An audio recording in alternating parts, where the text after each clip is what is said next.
Você conhece a cena. A orquestra tocando enquanto o navio afunda, a mocinha tremendo de frio com um colar no pescoço e o galã congelando por falta de espaço numa porta, que, convenhamos, daria para dois. Mas e se eu te dissesse que a verdadeira história do Titanic não está nos salões de baile nem nos vestidos de renda? Está nos porões abafados, nos corredores apertados, onde homens e mulheres com nomes difíceis e esperanças maiores do que as malas embarcaram sem saber que a única coisa que encontrariam era o fundo. Literalmente. Se você sempre achou que o Titanic era só sobre ricos em crise existencial e romances melodramáticos, segura esse chá, ou café, ou vinho, dependendo da hora que estiver ouvindo, porque hoje vamos afundar, com trocadilho e tudo, até o convés esquecido. Sim, a tal da terceira classe. O lugar onde ninguém tirava foto com champanhe, mas onde, curiosamente, moravam as histórias mais humanas, mais comoventes, mais nossas. E a comida? Ah, meu amigo, era menos glamour e mais, me passa o pão antes que esfrie. Antes de seguir, já deixa o like no vídeo. Sério, isso ajuda esse tipo de história a não morrer de novo, soterrada pelos algoritmos e pelo esquecimento. E se essa história já tá te fisgando, se inscreve no canal agora mesmo. Aqui, a gente ilumina o que o tempo tentou apagar. Ah, e comenta aí de onde você tá ouvindo isso. Da cama, do sofá, do ônibus, da cozinha, da terceira classe da sua vida? Eu quero saber quem tá embarcando nessa com a gente. Vamos começar do começo, ou melhor, do fundo. Porque é lá embaixo, entre bagagens barulhentas e colunas de aço suando ferrugem, que moravam os verdadeiros passageiros do Titanic. Os que não tinham sobrenome de conde, nem cachorro de madame, nem pratos com nomes franceses. Eles tinham esperança. E só. Um bilhete barato, uma mala com mais pão do que roupa, e uma fé absurda de que do outro lado do oceano a vida seria menos cruel. Spoiler, não foi. Sabe aquele ditado, quem não tem colírio usa óculos escuros? Pois é, quem não tinha banquete com salmão e vinho da Borgonha, comia pão preto com manteiga salgada e dava graças a Deus. Não era glamour, era gratidão. E não é exagero dizer que, para muitos, aquilo ali, aquela mesa apertada, aquele prato raso de ensopado quente, era a refeição mais digna que já haviam feito na vida. Tipo quando você finalmente come sushi depois de uma vida de miojo. Só que em alto mar. Mas quem eram essas pessoas, afinal? Eram famílias inteiras da Irlanda rural, viúvas da Noruega, imigrantes sírios, trabalhadores italianos. Eram gente comum tentando escapar da fome, da guerra ou só da monotonia de uma vila onde todo mundo sabia que seu tio era bêbado. Vinham com sonhos do tamanho de Nova York, mas com passagens só até o Convés C. Eram muitos. Quase 710 almas comprimidas em dormitórios com cheiro de esperança vencida. Engraçado como a história tem esse hábito irritante de esquecer justamente quem mais a viveu, né? Os nomes que viram filme são os que cabem em cartaz. Mas e os que dormiam em beliche e comiam mingau de cevada todo dia?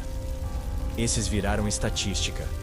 Tipo aqueles créditos finais que você nunca lê.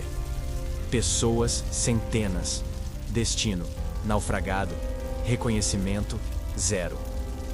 E aí, a gente segue a vida sem saber que provavelmente seria um deles. E se você tá pensando, ah, mas pelo menos a comida devia ser horrível, segura o preconceito. Vamos combinar que tem buffet de casamento hoje em dia, que é mais ofensivo do que o cardápio da terceira classe. Eles comiam bem, dentro do possível. Não tinha caviar, mas tinha carne assada. Não tinha champanhe, mas tinha chá quente com açúcar. E sim, tinha pudim. Repito, pudim. O que já coloca essa galera na frente de muita air fryer gourmet de hoje. Agora que você já entendeu que o Titanic não era só luxo afundando em câmera lenta, mas também um mar de vidas invisíveis tentando boiar no meio do caos, é hora de descer mais um degrau nessa escada molhada. Porque no próximo capítulo, vamos falar sobre quem eram esses passageiros da terceira classe. Não como estatística, mas como gente. Com medo, com dentes tortos, com sotaques estranhos. E com um sonho impronunciável. Recomeçar. Eles não eram nobres, nem milionários, nem donos de fábricas de aço com nomes estampados em paredes de navio. Eram costureiras de Belfast, lavradores de Limerick, pescadores de Nápoles e ferreiros de Trondheim. Gente que você não veria em fotos antigas com moldura dourada, mas que segurava o mundo nas costas. Muitos jamais haviam saído de sua vila. E agora ali estavam, embarcando no navio mais famoso da história, sem nem saber que seria famoso. A grande maioria da terceira classe era composta por imigrantes. Mais de 700 pessoas, de mais de 30 nacionalidades diferentes, dividindo corredores e sonhos. Era como um hostel do século XIX, com menos Wi-Fi, mais esperança e muito mais cheiro de cebola. Eles não sabiam inglês, mas sabiam cozinhar, construir, costurar, criar filhos. Vinham com o mínimo: uma muda de roupa, uma cruz no pescoço e uma fé ridiculamente otimista de que a América era o paraíso. Eram os sem nome da lista de passageiros. Nos registros apareciam como Sr. McCarthy, trabalhador rural, ou Senhorita Novak, doméstica. Nenhum título, nenhuma herança. Só o coração batendo mais rápido a cada nó náutico vencido. Muitos pagaram a passagem com empréstimos de vizinhos, vendendo o único animal da casa ou prometendo trabalhar ao chegar. Era tudo ou nada. E adivinha qual parte o oceano escolheu? Se você já se sentiu invisível numa sala cheia de gente bem vestida, bem resolvida, bem penteada, agora você entende um pouco como era ser da terceira classe. Eles não tinham acesso ao convés superior. Não podiam passear nos corredores da primeira classe. Eram como figurantes num filme de luxo, com a diferença de que estavam vivendo o roteiro principal. Só que ninguém os aplaudiu no final. Tinham que se contentar com um mundo subterrâneo. Dormitórios com beliches de ferro, lençóis limpos, mas ásperos como crítica de sogra, e uma divisão entre solteiros, casais e famílias. Havia regras. Por exemplo, homens solteiros dormiam separados das mulheres e crianças. E acredite, era uma logística digna de Tetris humano. Tudo para evitar escândalos. Porque pobreza, tudo bem. Escândalo, jamais. Muitos tinham sotaques carregados. Não sabiam dizer hello, mas sabiam cantar músicas populares em línguas que hoje nem se ouvem mais. As noites eram preenchidas por histórias ao pé da cama, risadas tímidas e o som constante do motor vibrando como o ronco de um dragão mecânico. A vida ali embaixo era barulhenta, apertada e viva. Porque a esperança é barulhenta, mesmo quando o resto do navio faz silêncio. Culturalmente, aquele porão era mais diverso que muito congresso internacional. Gente do Líbano comendo ao lado de irlandeses católicos. Noruegueses tímidos dividindo garfadas com gregos falantes. E tudo isso num espaço onde o teto era baixo, mas a convivência surpreendentemente alta. Tinha confusão? Claro, mas tinha também solidariedade. Porque quando todo mundo tá no mesmo barco, ou melhor, no mesmo porão, a única coisa que sobra é se ajudar. A beleza trágica é que eles não se viam como a terceira classe. Eles se viam como sobreviventes em movimento, sonhadores em trânsito, uma geração com um bilhete na mão e um passado faminto nos calcanhares. Gente que não queria luxo, só queria espaço, ar, oportunidade, um emprego onde não fossem explorados, uma escola para os filhos, um lugar para existir com dignidade. O que, ironicamente, faltaria em alto mar. E enquanto as damas da primeira classe discutiam sobre o chá da tarde e os cavalheiros sobre ações da bolsa, os passageiros da terceira estavam preocupados com coisas mais urgentes. Como sobreviver à travessia, como manter os filhos longe do enjoo, como sorrir sem saber se o sonho tinha data de validade. Eles eram o coração pulsante daquele navio. E ninguém percebeu, até que ele parou de bater. Mas antes de afundar completamente na tragédia, ainda temos que falar de um detalhe que costuma ser ignorado. O que exatamente essa galera comia? Porque sim, havia um cardápio. E ele diz muito sobre o que era importante para quem tinha pouco. Quando o Titanic zarpou, ninguém desceu ao porão pensando: "Oba, vou comer como um rei." Mas o que encontraram foi, para muitos, surpreendente. Não era um banquete, claro. Nada de pratos com nomes que terminam em à la quelque chose. Mas também não era o pesadelo culinário que os romances pintam. Tinha comida quente, lugar para sentar e até talheres de verdade. E cá entre nós, muita gente embarcou comendo pior do que isso em terra firme. A primeira refeição da terceira classe foi servida ainda no porto. Um jantar simples, sim, mas caloroso. Ensopado de carne, batatas cozidas e pão com manteiga. Para quem vinha da fome rural ou de cozinhas sem fogão, Aquilo era uma epifania em forma de garfada. Imagine passar a vida comendo farelo seco e, de repente, te servem um prato quente num salão limpo, com guardanapo e tudo. Foi como ir de mototáxi direto para a classe econômica da Emirates. Aliás, vamos falar do salão. Nada de candelabros ou cortinas de veludo, mas também nada de sujeira. Paredes brancas, mesas compridas, bancos de madeira fixos no chão, tipo refeitório de internato chique. Era funcional, limpo, iluminado. Cheirava a pão quente e chão recém-lavado. Não era luxo, mas era digno. E dignidade, para quem vem da lama, tem gosto de sobremesa. E tinha sobremesa sim, senhor. No almoço seguinte, os passageiros receberam arroz doce. Isso mesmo, arroz doce no meio do Atlântico. E servido sem ironia. Hoje em dia tem restaurante conceitual cobrando 35 USD por uma colher disso. No Titanic, vinha no pacote. E mais. Havia opções de chá, café e até frutas frescas. Laranja, maçã, banana, o que fosse acessível no momento. Comida simples, mas feita para sustentar e, quem sabe, acolher. E se você está pensando que era tudo servido no tapa, tipo bandejão de presídio, surpresa, havia garçons. Sim, os próprios tripulantes serviam as refeições, sempre em horários bem definidos. Nada de self-service nem briga por última coxa de frango. As refeições eram levadas até a mesa, organizadas como num ritual silencioso de respeito. Porque, no fundo, alimentar aqueles corpos cansados era alimentar sonhos em trânsito. E os passageiros com restrição alimentar? Bem, se você era vegetariano, alérgico a glúten ou praticante de jejum intermitente, talvez o cardápio não fosse tão adaptável. Mas se você comia de tudo, e convenhamos, quem vinha da miséria comia até tampa de panela, estava bem servido. Batatas em quase todas as versões. Um pouco de carne, pão em abundância. E chá. Muito chá. Britânicos, né? Colocam chá até em queimadura. O que mais impressiona é a reação das pessoas. Relatos de cartas e diários contam que muitos estavam emocionados com a qualidade da comida. Um passageiro irlandês escreveu: "Hoje comi como um lorde. Se o céu for assim, que venha o mar." Spoiler: o mar veio. Outro relatou que nunca tinha visto uma gelatina tão vermelha. Detalhes pequenos, mas que provam. A memória da comida também é memória de afeto. E tem mais. A comida ajudava a criar laços. Era ali, no jantar, que começavam amizades, paqueras tímidas, cochichos entre conterrâneos e até pequenas disputas silenciosas por mais batata. Era como o recreio da escola, só que com mais sotaques e menos uniforme. E ali surgiam os primeiros vínculos que, ironicamente, seriam os últimos de muitas vidas. Um brinde silencioso, noite após noite. A comida também era um lembrete de que a travessia estava acontecendo. A cada garfada, o navio avançava. Cada colher de mingau era um passo rumo à América. Comer no Titanic não era só sobre matar a fome. Era sobre se sentir parte de algo que parecia pela primeira vez seguro. Uma ilusão servida com molho de esperança. E engolida entre goles de chá e o balanço do mar.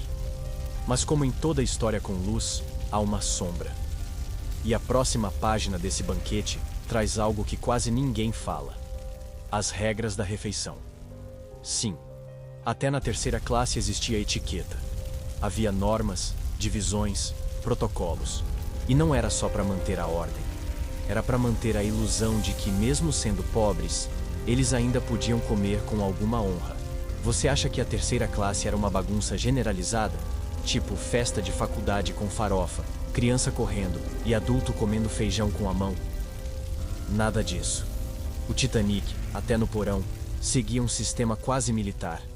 Horários fixos, lugares definidos, silêncio moderado. Não era um refeitório, era um ritual. E se você pensou em cada um por si e salve-se quem puder, saiba que isso só valia depois do iceberg. O refeitório da terceira classe funcionava com uma organização surpreendente. Homens solteiros comiam em mesas separadas. Mulheres com crianças ficavam em outro canto. Casais e famílias inteiras, quando possível, eram alocados juntos. Era como um reality show educado. Ninguém escolhia onde sentar, mas todo mundo sabia seu papel. O caos só chegava quando o garçom derrubava o pão. Aí sim virava trama de novela. Não havia cardápio personalizado, claro, mas havia respeito.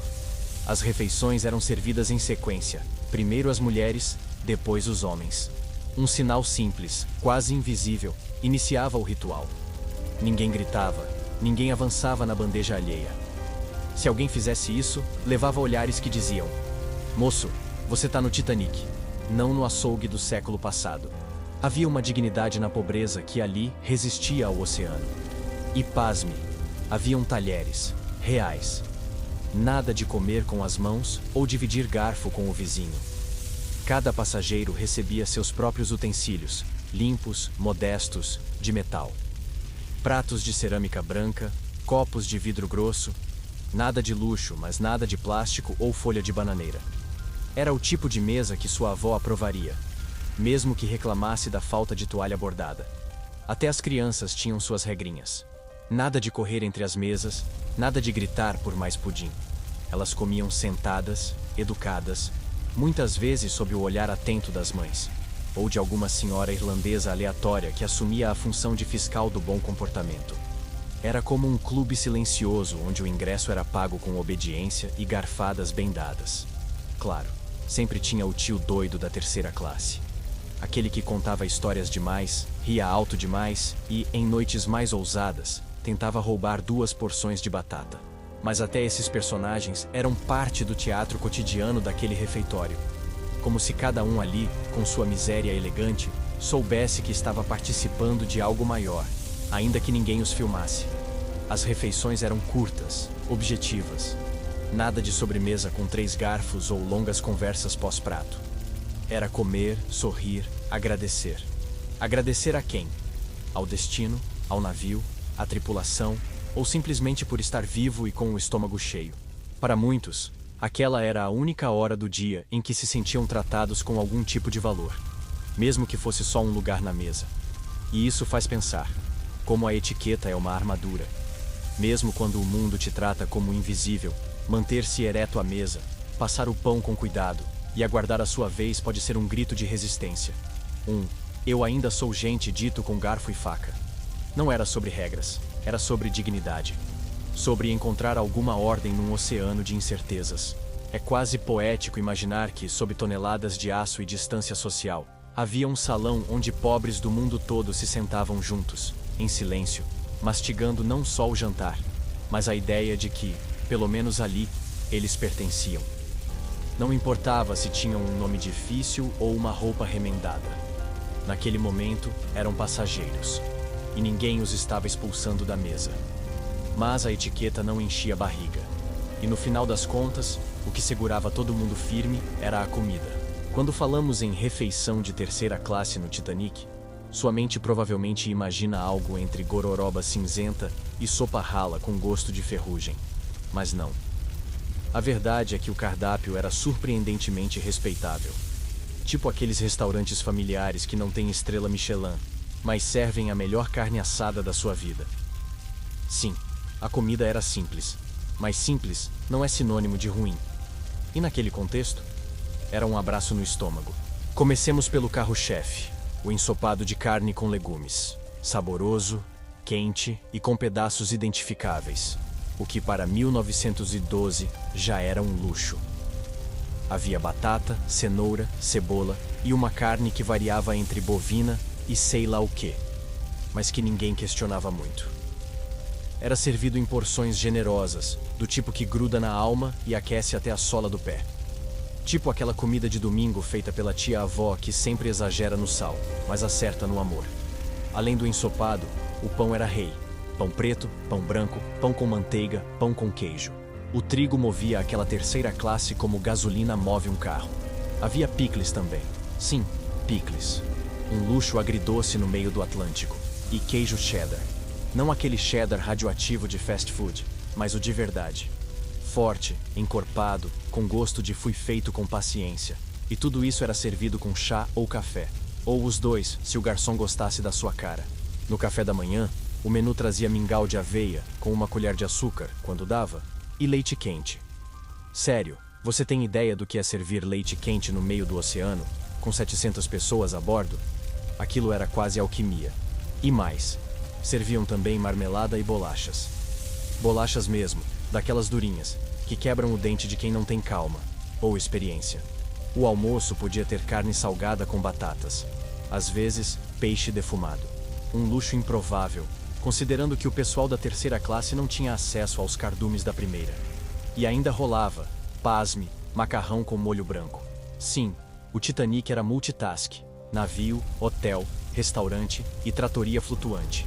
A pergunta que fica é: será que serviam com queijo ralado ou deixavam na sofrência? E nas noites especiais, ou seja, nos dias em que o mar não parecia um liquidificador, havia sobremesas. Pudim de ameixa, arroz doce e até gelatina. Gelatina. No meio do oceano, em 1912, servindo gelatina para mais de 700 pessoas pobres. Isso não é cardápio, é um milagre culinário. E talvez por isso tanta gente lembrasse da comida com carinho. Porque era boa, sim, mas porque era servida com respeito, muito mais. E ninguém come em silêncio absoluto. O salão era um festival de sons, garfos batendo, sopa sendo soprada, gente rindo com a boca cheia, crianças perguntando se teria mais pão. Era um coral desorganizado, mas sincero. Comida une, sempre uniu. E naquele navio gigante, com classes divididas por paredes e escadas, a mesa era o único lugar onde o tempo parecia parar. Mas claro, nem tudo eram flores de couve-flor. Às vezes a carne era dura. Às vezes o mingau empelotava. Às vezes o chá vinha morno demais. Mas quer saber? Ainda assim era comida feita para acolher. E mais importante, feita para durar. Porque quando se navega entre o presente e um futuro incerto, cada garfada é um lembrete de que você ainda está ali, respirando, sobrevivendo, sonhando. O que impressiona é o zelo. Os cozinheiros da terceira classe, mesmo esmagados entre caldeiras e motores barulhentos, entregavam comida com cuidado, tipo aqueles heróis da cozinha escolar que fazem mágica com um saco de arroz e um tempero misterioso. Eles não serviam só comida, serviam dignidade. E a gente sabe o quanto isso alimenta mais do que proteína.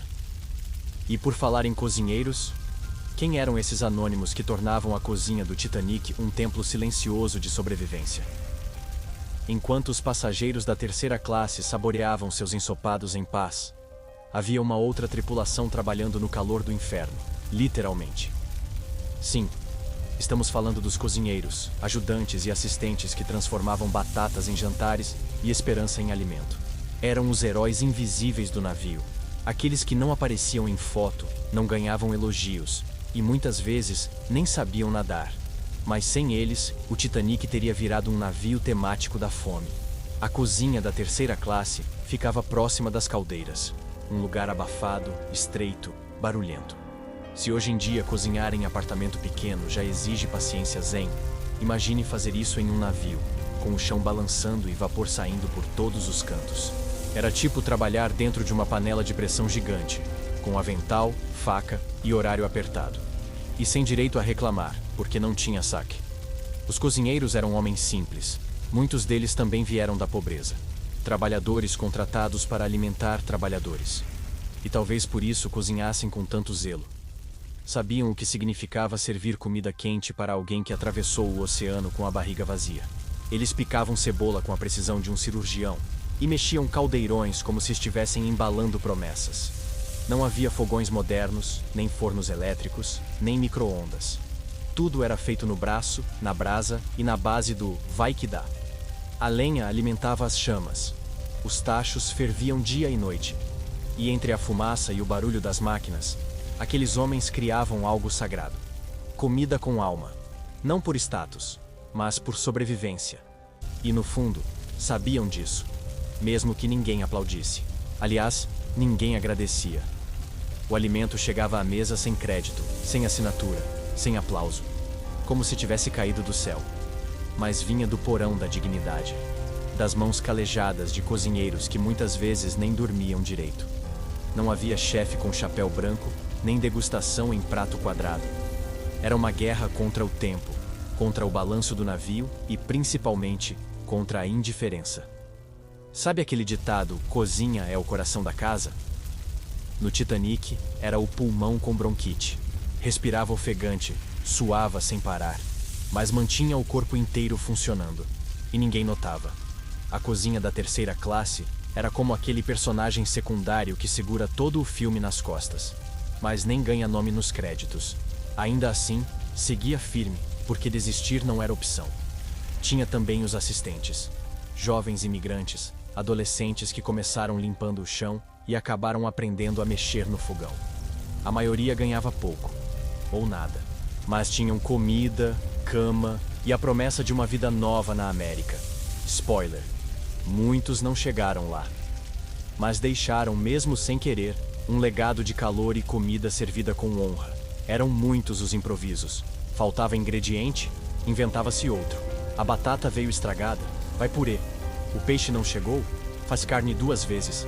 Era uma orquestra caótica, mas afinada pela necessidade. E o mais bonito? Nunca deixaram ninguém da terceira classe sem comer. Enquanto o navio flutuava, a refeição estava garantida. E isso, convenhamos, é mais do que muitos governos conseguem. Não era só trabalho físico, era emocional. Havia um cuidado ali, entre uma colher de sopa e um cesto de pão. Um tipo de empatia silenciosa, ancestral. Como se cada prato dissesse: eu sei da tua luta, eu também vim de baixo. Toma, come. E isso alimentava mais do que qualquer proteína. Alimentava a alma. Aquela mesma alma que hoje tentamos resgatar com esse vídeo. E já que falamos em alma e em comida, vamos falar de quem sentia tudo com mais intensidade: as crianças. Se os adultos da terceira classe viajavam com os ombros pesados de dívida e sonho, as crianças viajavam leves. Leves de passado, mas famintas de futuro. Eram pequenas explosões de energia em corredores apertados, pés descalços, olhos esbugalhados, cheios de porquês que nem o oceano sabia responder. Muitas delas nunca tinham visto um navio. Outras nem sabiam o que era a América. Mas todas sabiam brincar, até no escuro. Havia mais de 100 crianças na terceira classe. Um verdadeiro jardim de infância flutuante. Não havia brinquedos, nem tablets, nem canais infantis com desenho animado 24 horas. Mas havia colher de pau, caixas de madeira, pães duros transformados em espadas e qualquer coisa que pudesse virar aventura. Imagina um mundo sem telas, onde o corredor vira castelo e o porão vira navio pirata. Isso sim é criatividade nível master. E a comida? Ah, para essas crianças, a comida era o ponto alto do dia. Não importava o quanto o navio balançava, elas estavam lá, prontas para o mingau da manhã ou para o pão com gelatina do jantar. Gelatina vermelha era o equivalente ao Kinder Ovo da época. Rara, colorida e disputada com olhares assassinos. Se tivesse arroz doce, era praticamente Natal. E elas comiam rindo. Comiam com as mãos sujas. Comiam com o tipo de alegria que a gente perde depois dos boletos. As mães faziam mágica. Dividiam porções, sopravam o chá, improvisavam brinquedos com migalhas. A infância ali era uma mistura de dureza e ternura. Crianças com menos de 5 anos andando em navios gigantes como se fosse uma extensão do quintal. Caíam, riam, corriam. A tragédia ainda era abstrata. Para elas, aquilo era uma viagem divertida, um novo mundo a cada curva do corredor. Claro que havia choro. O enjoo era real, a saudade da terra também. Mas tudo era suavizado pela presença de outras crianças. Elas formavam grupos espontâneos, como filhotes no fundo do navio. Crianças italianas tentando conversar com crianças suecas, todas gritando na mesma língua, a da infância. Sem entender o idioma, mas entendendo o jogo. Porque criança é universal. E fome também. Os adultos exaustos viam naquelas crianças uma espécie de farol.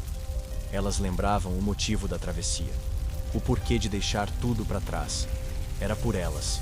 Era para que elas estudassem, tivessem dentes melhores, tivessem um sobrenome que importasse. E ver aquelas crianças comendo bem no Titanic, mesmo que só por alguns dias, já era um aperitivo do que poderia ser uma vida melhor.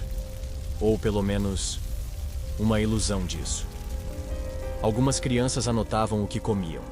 Diários infantis foram encontrados.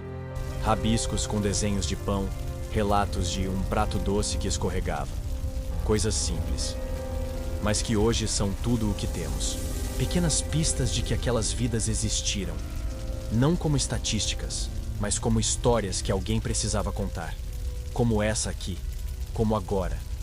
E é aqui que o coração começa a apertar. Porque a maioria dessas crianças não sobreviveu. As estatísticas não mentem. Na terceira classe, morreram mais de 60% das crianças. Isso mesmo. Pequenos sonhos afundando em silêncio, enquanto o mundo assistia de camarote. E mesmo assim, os últimos registros delas mostram sorrisos, mostram garfadas, mostram infância, como se a esperança fosse boia de salvação. Se há alguma poesia nisso tudo, ela está no fato de que elas comeram bem antes do fim. Foram alimentadas com o melhor que se podia oferecer. Receberam cuidado. Tiveram, mesmo que por pouco tempo, uma rotina decente, comida de verdade, chá quente nas mãos pequenas. E talvez, só talvez, tenham dormido sonhando com a América antes do mar chegar.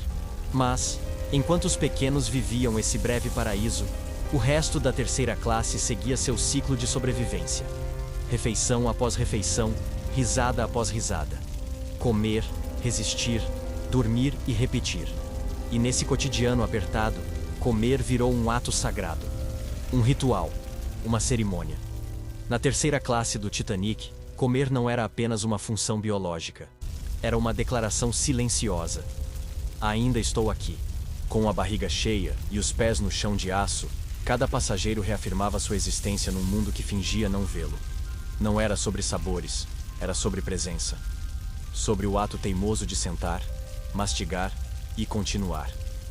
Porque em tempos difíceis, até a colher vira espada. O cotidiano da terceira classe era pontuado pelas refeições. Elas davam ritmo à vida a bordo.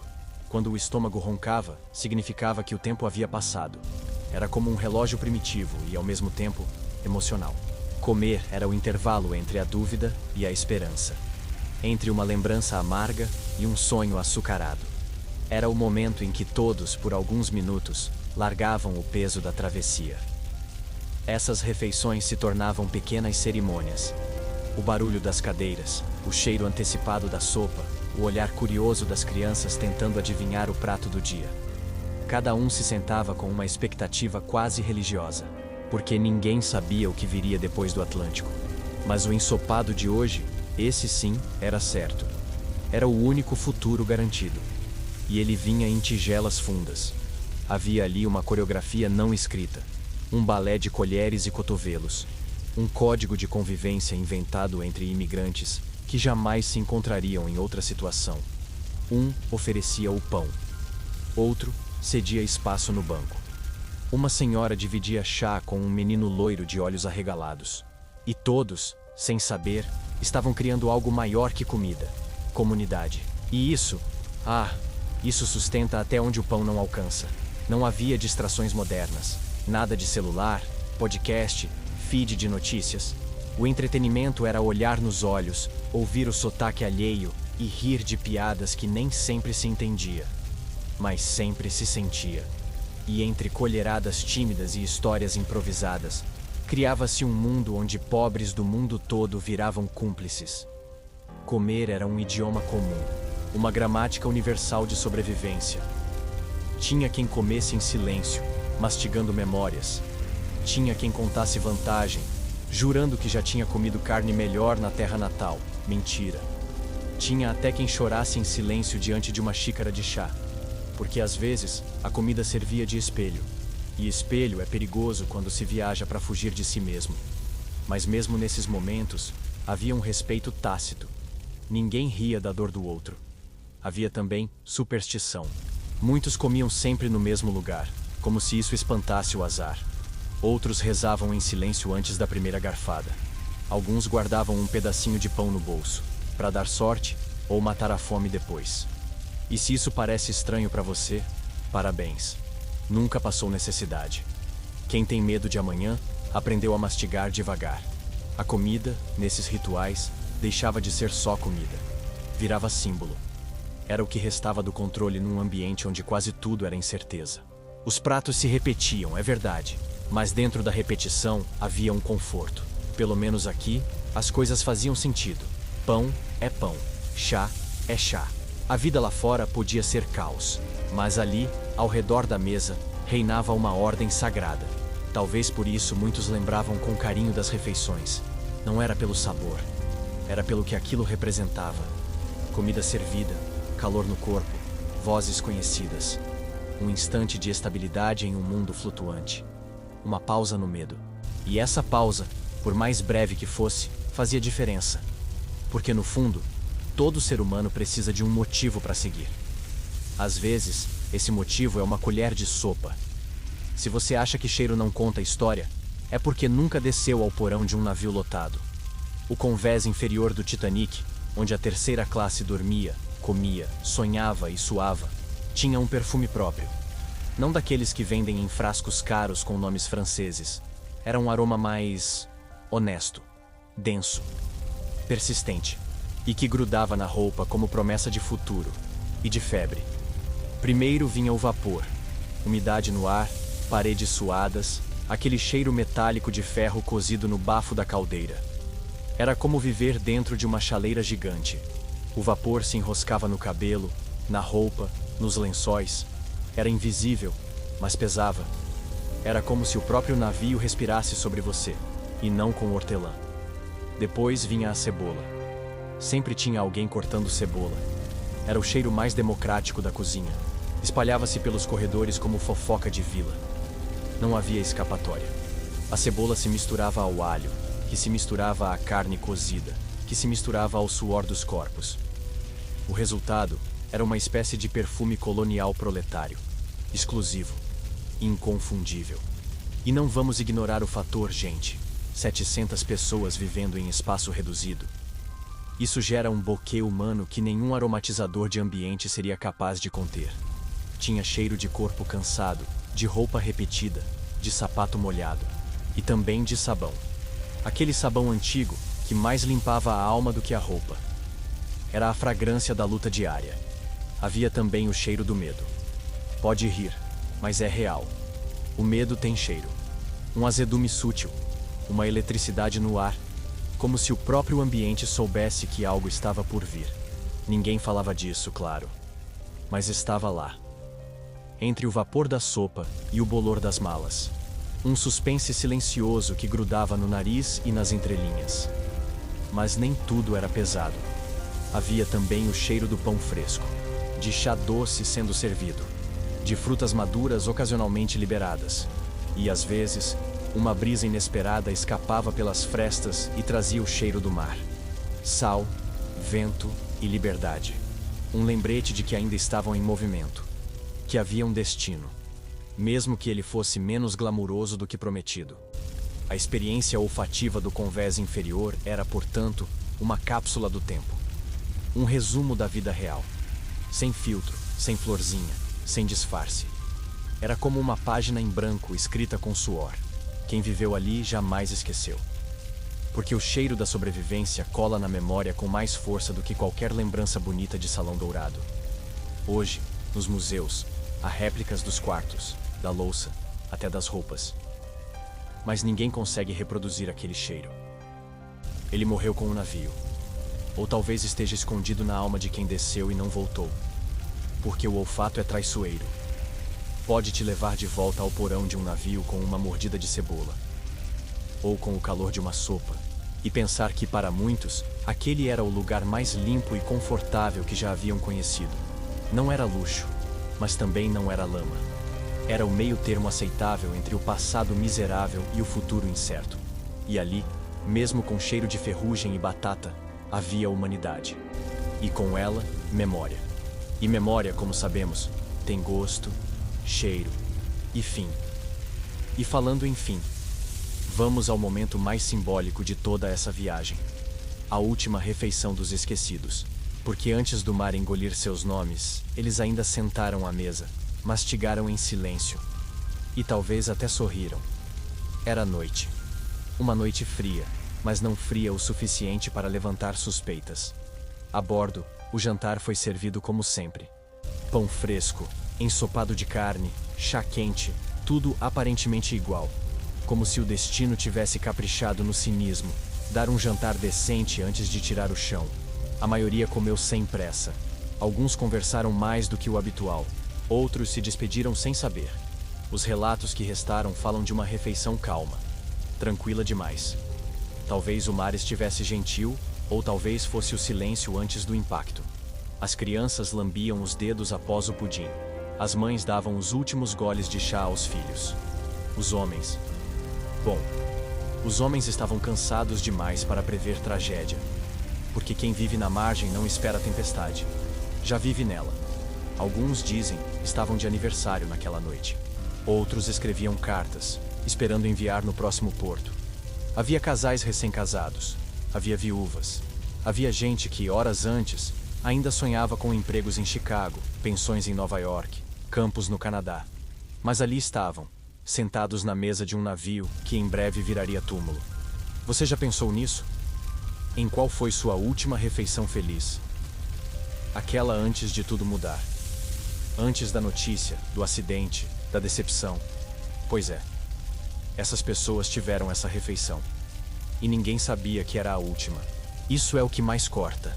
Não o fim, mas o não saber que era o fim. E ainda assim, mastigar com fé.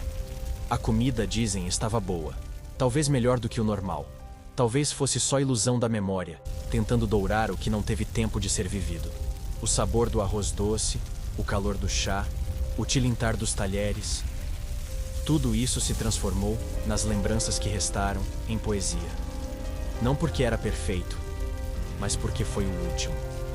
Depois do jantar, vieram os sons. Um estrondo, um susto, gente correndo, tripulantes gritando. O navio já não parecia tão seguro, e ninguém sabia ao certo o que fazer. Especialmente os da terceira classe, que ouviram antes de qualquer alerta oficial, o instinto gritando. E o instinto, nesses casos, grita em todas as línguas ao mesmo tempo. Muitos voltaram para os quartos. Outros ficaram pelos corredores. Alguns tentaram subir. E aí veio a parte mais cruel. Portas trancadas, acessos bloqueados, escadas sem saída. A terceira classe foi deixada por último. Como se suas vidas valessem menos. Como se o jantar que haviam acabado de comer fosse um pedido de desculpas antecipado. Imagina engolir sua última colherada de mingau e, minutos depois, correr com água nos tornozelos. Tentar salvar os filhos com o gosto de chá ainda na boca. O jantar não teve sobremesa, mas teve naufrágio.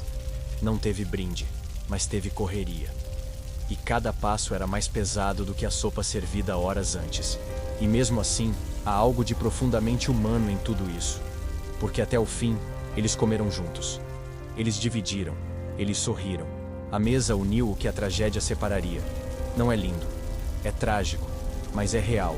E isso importa. Porque se você mastiga a esperança até o último segundo, talvez, só talvez, você não afunde sozinho. Mas nem todos afundaram sem deixar rastro. Alguns subiram. Alguns tentaram. E muitos foram impedidos. O navio bateu no iceberg às 23h40. Mas na terceira classe, o pânico só começou a ferver bem depois. Não houve aviso formal. Não teve alarme tocando ou tripulante correndo com o megafone gritando: "Senhores passageiros, ponham seus coletes." O que houve foi um silêncio estranho. Uma vibração diferente no chão. E logo depois, corredores molhados. Molhados demais para quem jantava mingau minutos antes. A maioria não sabia inglês. E o pouco que sabiam não incluía palavras como evacuação ou colete salva-vidas. O aviso oficial, se é que chegou, chegou tarde. E confuso. Enquanto isso, as portas estavam fechadas. Sim, fechadas. Trancadas por grades, por ordem, por protocolo. Era como se tivessem instalado uma etiqueta invisível em cada passageiro da terceira classe. Favor não subir. Muitos relatos contam de famílias inteiras correndo por corredores estreitos, batendo em portas, implorando por instruções. Algumas mães com crianças no colo desceram e subiram degraus incontáveis, como se jogassem um jogo perverso sem regras. E quando encontravam alguém da tripulação, a resposta era seca. Espere aqui. Aqui, onde a água já lambia os tornozelos. Algumas passagens foram literalmente barradas por grades. Isso não é metáfora, é real. Havia portões de ferro separando classes. Uma medida sanitária, diziam, para evitar o contato indevido entre os ricos e os demais. Na prática, virou sentença de morte. Uma catraca de acesso ao direito básico de tentar viver. Porque no Titanic, Classe social era questão de sobrevivência, ou de afogamento. E mesmo quem conseguia encontrar uma escada aberta enfrentava outra barreira: a invisibilidade. Muitos da terceira classe eram ignorados pelos oficiais no convés. Espere, há uma ordem. Não há lugar agora. Volte mais tarde. Como se a morte tivesse fila preferencial. Como se houvesse tempo para aguardar educadamente o próximo bote, que, spoiler, nunca veio. Pior ainda, alguns botes partiram quase vazios. Enquanto mães irlandesas com 3 filhos tentavam encontrar uma saída, havia boias indo embora com meia dúzia de gente de casaco comprido e olhar distante. O navio era grande, mas o abismo entre os que tinham nome e os que tinham número era maior ainda. E isso, meus amigos, é o retrato mais fiel da humanidade. Portas fechadas para quem precisa e janelas abertas para quem já tem. E o caos só crescia. Alguns tentaram quebrar as barreiras, outros se revoltaram. Houve desespero, empurrões, gritos. Mas como lutar contra paredes, ordens e o próprio oceano? A maioria se perdeu nos labirintos do convés inferior, afundando sem saber o caminho da superfície. Literalmente, sem mapa, sem chance, sem justiça. E aí surge a pergunta: por que ninguém os ajudou? A resposta é desconfortável. Porque eram pobres, porque vinham da parte de baixo, porque o sistema não foi projetado para salvá-los. O Titanic, nesse ponto, era só um espelho. Refletia a lógica de um mundo onde quem vale mais sobrevive melhor. E quem vale menos? Bem, já viu o filme, né? No fim, muitos da terceira classe morreram sem sequer ver o convés superior. Morreram tentando subir. Morreram esperando. Morreram barrados. Não por falta de sorte, mas por excesso de estrutura. Um tipo de arquitetura da exclusão, com grades, escadas e burocracia. E até hoje, essa parte pouca gente conta, porque não rende cena bonita nem trilha sonora. Mas vamos descer do pedestal e também do bote salva-vidas para continuar ouvindo o que ainda pulsa nessa história. Porque por mais cruel que tenha sido o fim, há algo que não afundou: a memória. Eles não morreram dormindo, nem morreram em paz. Morreram de pé, correndo, gritando nomes, afundando abraçados a filhos, a malas, a nada. Morreram com o gosto da última refeição ainda na boca. Arroz doce, pão quente, chá escuro. Não foi a fome que os levou, foi a hierarquia. O oceano engoliu gente bem alimentada e maltratada. O contraste é brutal. Enquanto uns morreram de medo na água gelada, outros morreram de desprezo no convés. Não houve tempo para despedidas. Muitos corpos jamais foram encontrados. Outros foram enterrados como desconhecidos, numerados como itens de bagagem. A única prova de que existiram? Um ticket no bolso. Um botão no fundo do mar. Uma história que ninguém quis ouvir. E pensar que, horas antes, tinham sorrido. Tinham pedido só mais uma fatia de pão. Tinham abraçado os filhos enquanto o navio deslizava sob o luar. Não sabiam que estavam vivendo seus últimos minutos de humanidade reconhecida. E quando a tragédia chegou, não houve música, não houve violino. Houve correria, portas fechadas e um silêncio que dói até hoje. Esses mortos não ganharam vitral em catedral, nem busto em praça pública, nem sequer a dignidade de um nome bem pronunciado. A história oficial os trata como um número alto entre a terceira classe, como se fossem acidente estatístico, como se a escolha de quem sobe no bote fosse obra do acaso e não do sistema. E por que isso importa? Porque é exatamente o tipo de morte que se repete, século após século. Gente comum, esquecida, sem glamour, afundando lentamente nas engrenagens do mundo. Só muda o cenário. Antes era o Titanic. Hoje pode ser a fila do hospital, a enchente na periferia, a tragédia televisionada com legenda errada. Muda o mar, mas a injustiça segue afogada em silêncio. Talvez o mais cruel seja pensar que morreram com dignidade. E mesmo assim, isso não salvou ninguém. Comeram direito, seguiram as regras, respeitaram as ordens. Fizeram tudo certo. E o que receberam em troca? Grades. Negligência. Um cemitério sem túmulo. Porque no fim, o mundo não premia os obedientes. Premia os acessíveis. E a terceira classe nunca foi. E havia pais que colocaram os filhos no colo, esperando alguém abrir uma porta. Mulheres agarradas a crucifixos. Homens que voltaram para os quartos para buscar documentos, como se a identidade salvasse. E crianças. Ah, as crianças. Algumas dormiam, outras choravam. Nenhuma entendeu o motivo de tanta pressa em meio à noite, porque ninguém explicou. Só deixaram afundar. E mesmo assim, há algo de profundamente comovente na compostura dessas vítimas. Elas não partiram com raiva. Partiram em choque, como quem leva um golpe e não entende de onde veio. Foram vencidas não pelo mar, mas pela estrutura. Um sistema que as posicionou como degraus. E, ironicamente, degraus não sobem. Então, quando falamos em morrer com o estômago cheio, não é sobre conforto. É sobre a ironia de alimentar um corpo que o mundo recusaria horas depois. Um corpo que teve força para sobreviver à miséria, à viagem, ao preconceito, mas não ao desprezo. Porque morrer de barriga cheia não é privilégio. É protesto não ouvido. Mas nem tudo foi perdido. Entre os destroços, sobreviveram palavras. Cartas, bilhetes, receitas, memórias rabiscadas. Fragmentos de vida que flutuaram até a margem do tempo. E é com elas que vamos continuar. Nem tudo afundou com o Titanic. Algumas palavras boiaram. Flutuaram entre destroços e chegaram até nós como quem sussurra da beira da eternidade.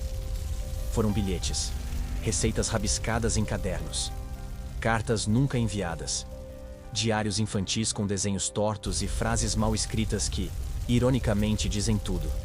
São essas vozes que escaparam do naufrágio. E hoje, contam o que as estatísticas tentaram calar.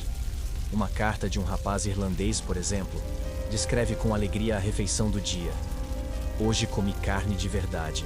Ainda sinto o cheiro do pão quente. Deus está comigo.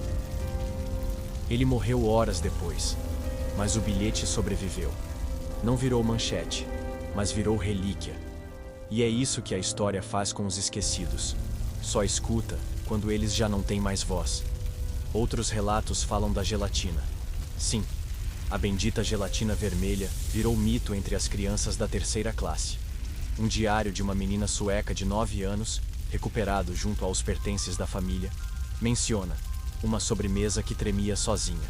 Se isso não é poesia involuntária, eu não sei o que é. O doce virou metáfora, bonito, frágil e prestes a se desfazer. Também há cadernos de receita. Pequenos manuscritos com anotações como cozinhar o mingau até engrossar como tristeza.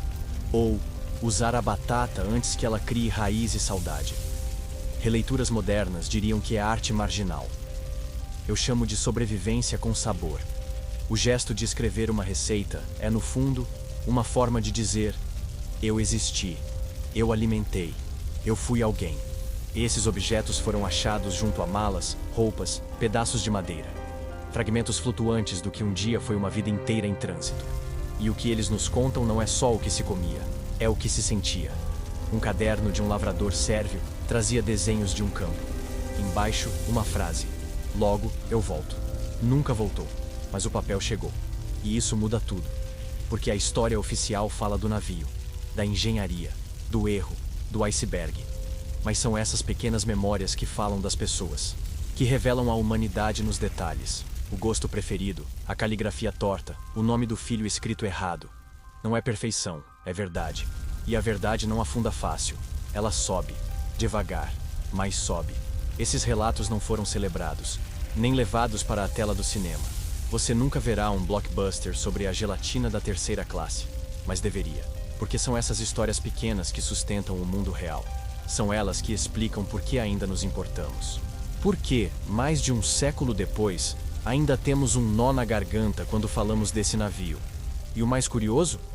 Algumas dessas receitas foram recriadas por chefes modernos. Teve até evento temático com jantar da terceira classe do Titanic. A diferença? Hoje cobram caro, servem em pratos bonitos, falam em resgate histórico. E esquecem de mencionar que naquela época, comer aquilo era luxo. Para quem não tinha nada. A ironia? Mais gelada que o Atlântico. Mas mesmo com toda essa reverência tardia, há algo que ninguém consegue reproduzir: o sentimento. A esperança entre mordidas. O silêncio compartilhado. a vida pulsando nas entrelinhas. Isso não cabe em museu, não se cozinha em panela, só se sente. E só se guarda quando se ouve de verdade. E falando em ouvir, chegou a hora de refletir com sinceridade. E se fôssemos nós? Nós que hoje assistimos da poltrona com Wi-Fi, cobertor e curiosidade. Agora é sério, sem trilha sonora dramática nem fumaça cinematográfica. Só você e essa pergunta. Se estivesse no Titanic em 1912, em qual classe viajaria? Pense bem antes de responder. Porque, estatisticamente, historicamente e financeiramente, você não estaria na primeira, nem na segunda. Você estaria no porão, dividindo beliche, agradecendo por batatas, pedindo licença para passar. A verdade é que somos quase todos terceira classe. A diferença é que hoje o navio é outro. Pode ser o metrô lotado, o aluguel que nunca baixa, a sensação de que os botes já partiram e a gente ficou vendo. A classe social mudou de nome, mas não de função. Ainda dividimos espaço. Ainda seguimos regras invisíveis. Ainda esperamos que alguém venha avisar quando o navio estiver afundando. Você acha que, na hora do desespero, abrirão as portas para você? Ou te dirão para aguardar mais um pouco? A resposta você já conhece. Está na fila do hospital. Está no e-mail não respondido. Está no RH que nunca chama. A terceira classe ainda existe. Só trocou as escadas por senhas eletrônicas e os coletes por promessas motivacionais. E ainda assim, seguimos. Trabalhamos. Cuidamos dos nossos. Celebramos o pão quente, o café coado, o riso partilhado na mesa apertada. Porque como os passageiros de 1912, a gente aprendeu a resistir com dignidade. A comer mesmo sabendo que o teto vaza. A dormir mesmo com barulho de motor. A sorrir às vezes, com um gosto de sal na boca. E não é do mar. É da lágrima que a gente não deixa cair. A beleza está nisso, em saber que, mesmo sendo invisíveis, ainda deixamos rastros. Nossos bilhetes são posts, nossos diários são áudios de WhatsApp, nossas receitas são o pão que ensinamos a fazer para quem amamos.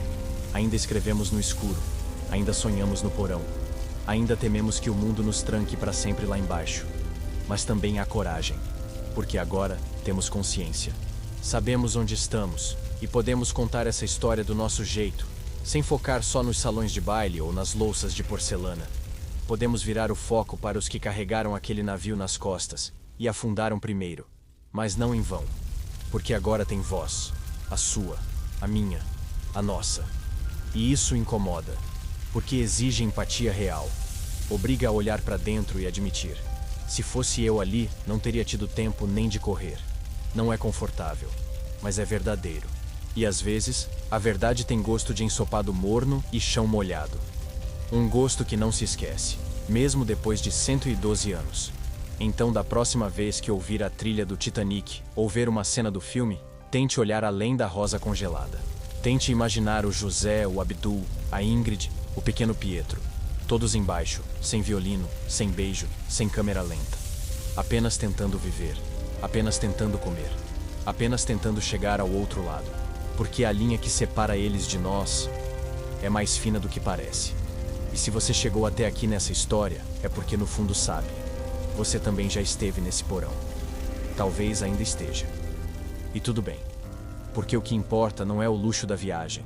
É a lembrança que deixamos quando ela acaba. E antes que acabe, vamos falar do que realmente importa. Porque no fim das contas, o que ficou do Titanic não foi o navio. Foi a lição.